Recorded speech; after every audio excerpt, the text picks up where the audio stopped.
Moi, il faut premièrement Jésus à la carte. Parce que Jésus n'a pas Célène. Et ça, ma carte, Jésus n'a pas Célène. Saveur one. Onction one. Mon lit, moi, qui t'aime. Mon papa, là, ça m'a dit, mon sang, tu t'es rabababa. Il y a aussi. Voilà. Je sais que. Il y a encore ma campagne. Donc, on a comprendre. On les a ma campagne déjà, ce qu'il y a comme ça là. Donc, il faut remettre. Donc, c'est ça. Et ça, net, mon taquet, ma frère, je t'en cite. Maintenant, il y a quoi la musique qui parle. On attend qu'on y ait sauté. La bête à Kandé. La bête. Là, on aura besoin de chrétiens. Donc, tant qu'on soit là, il y a un moment. Voilà. Parce qu'on est ensemble. Voilà, chers téléspectateurs, c'est l'ambiance. C'est toujours comme ça. Quand on est ensemble, il faut tout le monde bien d'être le biquet. Jour où on est à jour à formation. T'es pas au monde, pas la bandera, tu comité que formation. Non, tu fous, tu commis en côté, tu ilobinde, tu cobonde là. C'est-à-dire, kobonde le ngolo banini bato bataka na liste ring eza bango ba obayekola déjà boxe to bayekola karaté so baye ba betani eza te ke ngana na posa koyekola siko na yekola place na ring okokufa.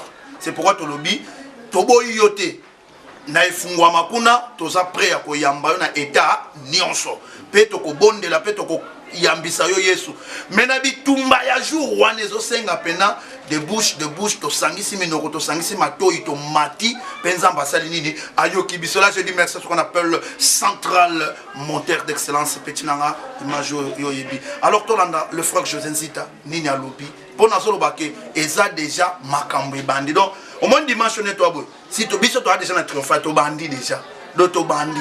Donc, vous comptez ce qu'on a bandit déjà dimanche, lundi, donc beaucoup t'en a 3e jour. Yorasko Oyo, Moussa Nanzambe Alobi, Poye Alobarabi. Suivez. Tobengi binobo ya bana Congo, tosangana bisonyo sana triomphal. Les premières bouteilles 2017 na 14. Tokumisa Nzambe pona Congo, pour richesse tonda na kata Congo.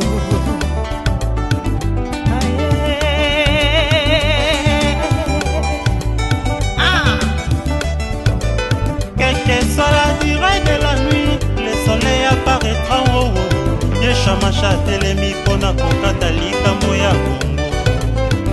Les Congo sera béni, les Congo sera sauvé, les Congo sera relevé, les Congo est Mokame Nzambe solo. Yahweh, Olimona yo.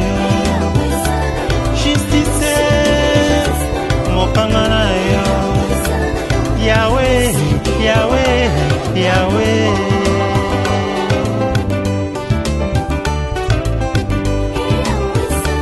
Yahweh, Olimona yo.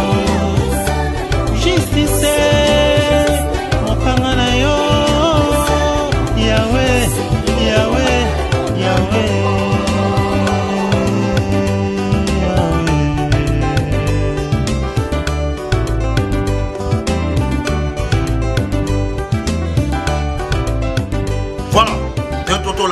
Motobi que si makambo bandi biso toza déjà toi déjà na triomphal donc biso toza na triomphal alors na lo baboy bana tsango le frère Zati Zambo Mazola yaya tout le pasteur oboye binga botala musala na sala rapona bino musato sala pona nkolo elongo na bino na lobi boy cet homme de Dieu a un message na bi ke kaina yo komema yo musala na nzambe na biki na yo exact témoignage pona nga lobi potango koma wana to koyoka nini nzamba lobi parce que un homme de Dieu wa yena message photo yo kaye Bible lobi la foi vient de ce qu'on entend si ko to yebi mokolo wana to yoka ni parce qu'on ne peut pas prier to robande la prière te to robandela nanu koyoka. Il faut d'abord écouter la personne. Ni na ye nango, ndeko tinda biso to sambela na forme nini. Parce que la foi vient de ce qu'on entend. Ce que wa lobby, yango ta tei biso, to ko sambela na qualité makambo ya koloba na biso. Mais je sais que cet homme de Dieu na benga ye mo pepa nzambe. Donc mo pepa nzambe efungwama. Efungwama tala. Ngamoko naza pembene na plateau mais na sentir que nazo fungwa na sentir moi c'est mon tache je sens en moi que l'onction et la présence de Dieu, cet homme, c'est un ouin. Hein? Ce qui moutou à Kundama, à Sekoussa, à Kundama Kala. C'est-à-dire que les Kanaye, ya yé pour na Congo, mais Nzambe, a yé pour na yo. Santé na yo, Nzamba zomona, po okokiko, boaka mungwa, bien te, ce qui place wana moi, pas ses alliés. Naïbi ke entré à Moussa na Nzambe miracle kozala. Tokoloba, Nzambe efungwama. Et, au moni koli wana, atana ndako so papa ye na koli. Souci à ban ezalaka ba fungo la ba yebani nezana na katnet nga na komi na posa même anef sa potra fungo mais yepe mayele azo gérer bi photo mona ngo ensemble na bino dotanga ko tout mona liboso apimeli ko pesa nga va bino c'est kaza na motema ana posa ya Congo mobimba to liango ensemble les gâteaux to ko panzango ensemble to ko liango ensemble nde epai wapi nkembo ekomoni sama. Alors l'homme de Dieu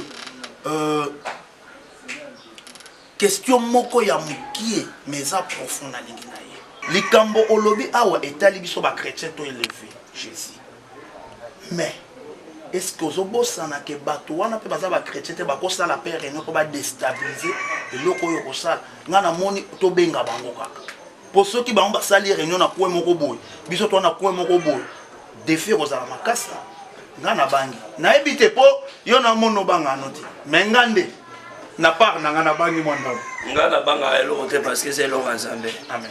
Oya komeka kosomaka muna e bitumbeza ya biso te nzamba ojije oyi bato baosaka na nzambe bato baosaka na nzambe na mboko. Voilà. Mais comme étant tout l'accent noir sur blanc que nzamba za réel. Amen.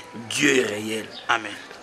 Oya koloba ki akena parce que to sama na biso to kenda si o diganisa na okuta na ange okuta place na et si au monde on continue muté katani mais quelle histoire mais ça histoire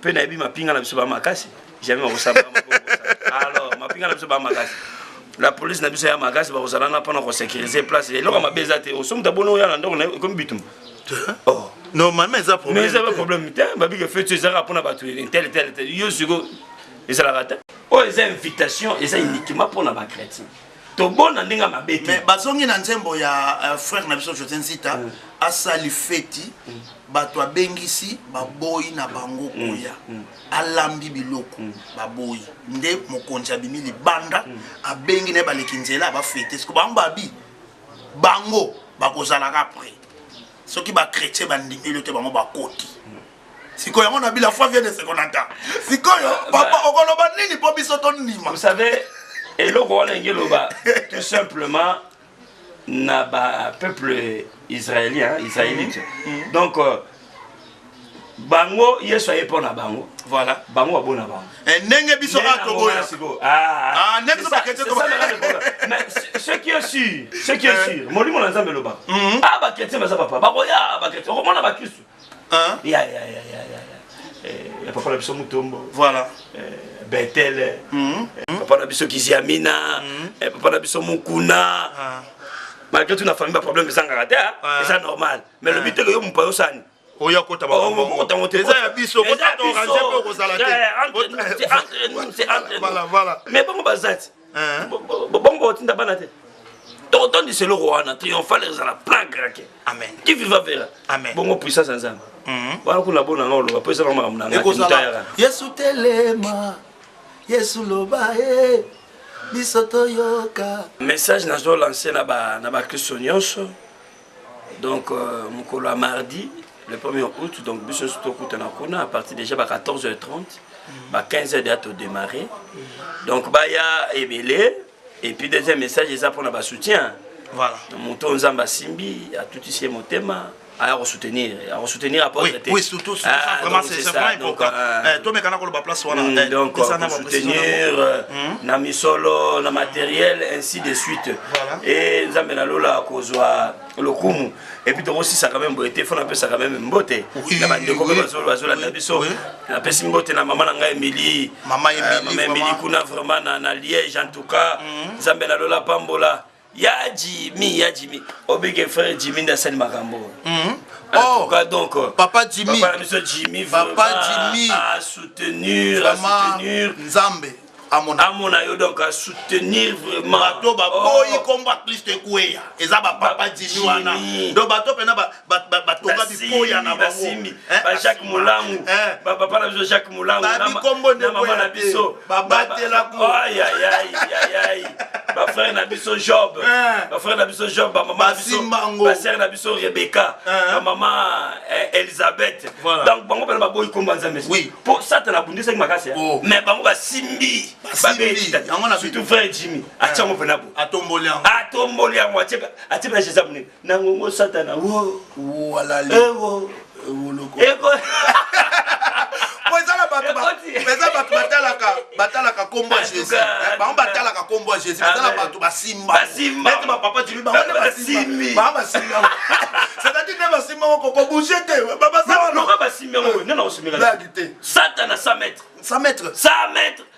Nzamba pambola bango batu nyonso tunatanga en tout cas nzamba zwa vraiment lokumu na pesimbote na bato yo fa Fabrice Kelele na pesimbote na maman la biso Monique maman Meta bala nyonso tout peut fois les kanaki dit frère on a mon oui pourquoi pas et puis na pesimbote na maman la biso bala nyonso tout ministère efongwama donc na botanga bango parce que baleke belé de na bisa bango ke au moninga on eza bonjour au moninga eza bonsoir nzambe na lola. Voilà, quant à moi, j'aime dire que à tous nos téléspectateurs, Nentolo Baraka, Banagnon Soye Fungwama, Ngapesi na Fungwami na Zana Binu Longo, donc Talaka na Kitasi, chaque dimanche na Zawada. To Fungwami Longo, alors quant à moi, je vous laisse en congé, Nentolo Baraka, lobby, to lobby, Kunaïba déjà que Tozana, triomphal, Makambo et Bandi. Bino ba papa Jimmy, bo Simba Yesu, bo Simba, Yatama Boko, Ezo Suwa. Kangango Singapour soit quoi yate pour soit quoi ibiso ba oyo mawa ple et botika la brancher dentolo baka que tokutana kuna bongo toyeba nzambe alobela ki eni menga na zui de gendarme ndakende ko tondisa yanga kitunga je vous laisse en congé bye à la prochaine. Vous avez bel bien suivi l'émission et vous avez bel bien suivi l'homme de Dieu l'apôtre Henri Moto Maouécha, voilà. Nenga pèse explication, je vous dis ce qui est vrai, que pour la République démocratique du Congo, Dieu a choisi un serviteur de son niveau et tokende to solo là et que ça la kitoko to bondela et que ça la malamu pour la mission nyonso. Je vous dis merci na ba téléspectateurs nous sur la l'émission na Wapicom mais la l'émission de partout RTP Nzambe apambola bino. Je dis merci à ce qu'on appelle Inex Maïmo Nazaraki na sima caméra et n'oubliez pas que c'était Central Monteur d'excellence le petit que j'aime beaucoup moto à montaki yango alors tozalaki assisté na moto babengi José Siasia azalaki wana comme assistance na biso et n'oubliez pas dire merci à ce qu'on appelle le Béni Mavoka, vraiment, Yenda Simaki Lumière, Dentolobaka, Azawana, Bazo Travail et Longona Central, vraiment, rédaction Mobimba, Yaki di vrai, Tozawana, Pona Mosala Kitoko, Lobby, Tokutana, Nakata Triomphal, et Kozala Kitoko, Ngasona Lobby, Zalaka Bongo, Soko Boy et Talio, c'est moi. Ngande na Lobalati. Je vous laisse en congé. Bye. Les jolis seigneurs des abondants.